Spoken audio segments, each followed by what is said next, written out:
પ્રજ્ઞેશભાઈ, આપણે તમારા મગફળીમાં આવું સરસ મજાનું ફ્લાવરિંગ આમાં દેખાય છે, આ મગફળીનું રાજ શું છે આમાં? મગફળીમાં તો સાહેબ રાજની વાત કરું તો આમાં ઓસિસ કંપનીનું સિસગ્રોનો મેં 30 દિવસે છંટકાવ કરેલો છે.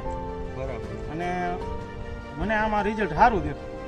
બરાબર, સારું. એટલે આમાં તમે સિસગ્રોનો જે સ્પ્રે કરેલો એના પછી તમને કેવું સારું રિઝલ્ટ, કેવી રીતે કહી શકાય કે સારું છે એમ? રિઝલ્ટમાં તો સાહેબ મેં પેલા ઘણી કંપનીની દવા વાપરી લીધી છે, બરાબર, પણ મને આવું રિઝલ્ટ ક્યારેય મળ્યું નથી. પણ આ વખતે મેં સિસગ્રોનું રિઝલ્ટ સારું જોયું અને ગઈ સાલે મેં રિઝલ્ટ વાપરેલું છે.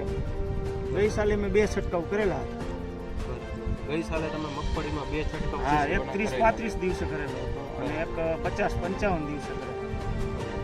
ગયા વર્ષે તમારા ઉત્પાદનમાં કેટલો ફેરફાર આવ્યો? ઉત્પાદનમાં આમ જનરલી વાત કરીને તો મારે બીજી વાળી કરતા લગભગ 20-25% ઉપર વધારો થયો.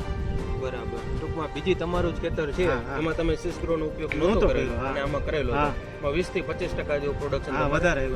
બરાબર. હવે આમ જનરલી આપણે જોઈએ સિસગ્રો છાંટ્યા પછી તમારી મગફળીમાં અત્યારે કેવું દેખાય છે? મગફળીમાં એક તો સાહેબ ફ્લાવરિંગ વધારે દેખાય છે. બરાબર. અને થોડો ગ્રોથ થયો છે.